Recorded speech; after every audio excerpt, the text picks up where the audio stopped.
Journalism was never about headlines for me, or deadlines, or prestige. It was about the moment when you were sitting alone in a room with something the world was never meant to see. A truth that feels alive, breathing in the dark, a truth that watches you back. That moment is an addiction. It's a whisper, a tremor, a secret begging to be heard. I've chased that whisper through war zones, sealed archives, burned hospitals, and basements that smelled like regret. Not because I loved the thrill, but because the stories found me. And the deeper I went, the more I realized something simple and terrifying. The world isn't controlled by governments, it's controlled by voices. And the ones who fear voices spend their lives trying to silence them. Which is why, in the spring of 2007, I answered the call. It was just 7 seconds. No name, no caller ID. Just one sentence. He's requesting you. Only you. 2 days later, a blacked-out Lincoln pulled up to my building. No driver's questions, no explanations. Just silence. They took my phone at the penthouse door in Beverly Hills. Inside, everything felt still, not quiet, soundless. The kind of silence that feels engineered. And then he stepped out of the shadows. Michael Jackson. He wasn't broken, not fragile, not drugged, like the tabloids insisted. He looked focused, sharp, like his body was only temporarily human, borrowed for the meeting. He gestured to the chair across from him. I read your piece on the bioweapons patents, he said. The one they erased.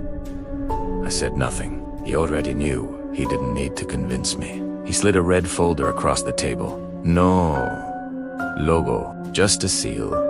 A sun rising behind a geometric triangle, encircled by Latin words I didn't recognize. This, he whispered, is my Sony contract, the one they claim I can't escape. I opened it. At first, everything looked normal. Performance clauses, royalty splits, publishing rights. But Michael leaned forward. There's something in there, he said. Something old, something the lawyers can't see. I flipped through the pages again. Different versions seemed scanned over each other. Handwritten notes, layered across decades. Margins that didn't match. Paper textures that changed under heat. And on one page, in nearly invisible inkbox pro anima, a voice for the soul. My stomach tightened. I had seen that phrase once before. In a dead man's journal. Michael watched my reaction carefully. I don't want to own my catalog, he said. I want to own myself. That night, I spread every single page across my apartment floor. For 3 days, I barely slept. By the third night, I wasn't searching for legal loopholes anymore. I was searching for symbols, and I found them. Hidden watermarks, eroded eyes, fractured geometric shapes burned faintly into the paper. Some of the companies listed in the contract didn't exist anymore. Others had changed names dozens of times. One hadn't been registered since 1984 in a country that itself no longer existed. Another had no board members, no offices, no employees, just one name. Ether Holdings. That name wasn't from the corporate world. It was from Ritual Archives. My archivist contacted BMI, pulled records older than modern copyright law. Contracts written in Latin. Some hint, some nearly crumbling. One clause chilled me to the bone. The voice once bound shall echo beyond the flesh. Ownership shall not pass with death. The exact same wording appeared in Michael's modern contract translated into corporate legal English. This wasn't about royalties. This was containment. I found a list, names crossed out, names circled, symbols beside each one. Whitney, Prince, Sam, Cook. Michael's symbol was a cracked mirror. Unique, isolated, marked.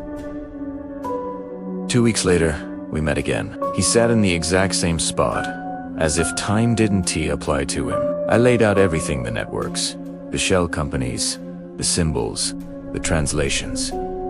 Michael studied the final diagram, the one with his name at the center of every connection.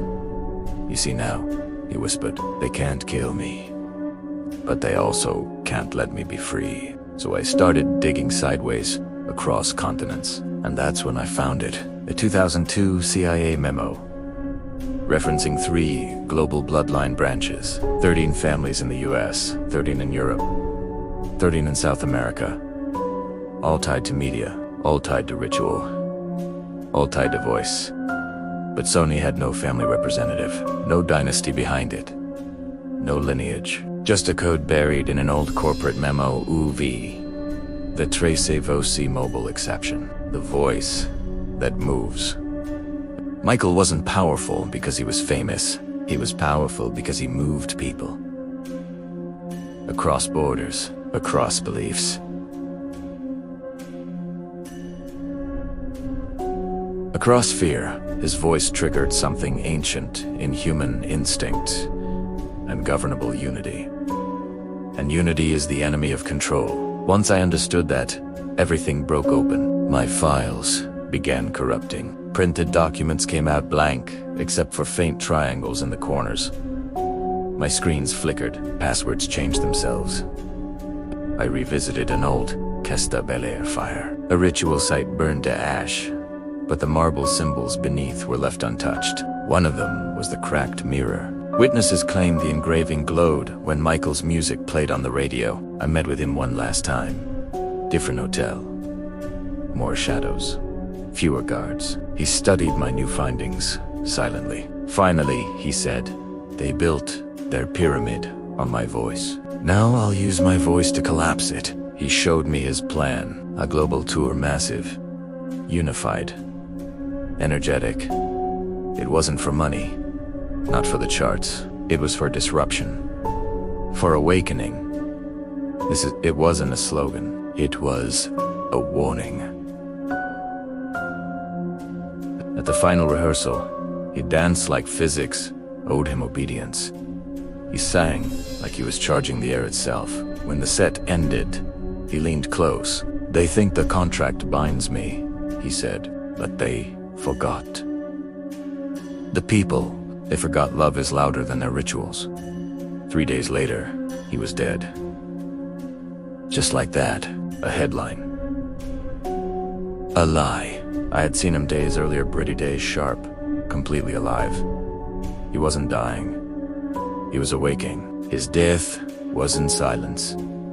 It was sabotage. But the next morning, as I walked through LA, something struck me. His voice was everywhere. People singing in the streets, murals popping up on walls, spontaneous dance circles, children moonwalking on sidewalks.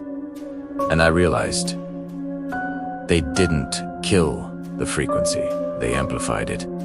Because a voice like his doesn't die, it multiplies. It becomes. Who's the pyramid?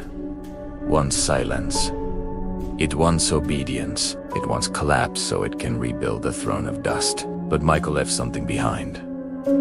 A crack in the mirror, a flaw in the architecture.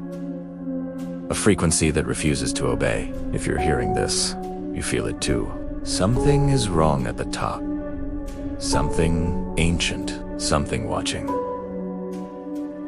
But the voice they tried to cage, it's still singing through us. And the pyramid is beginning to crumble.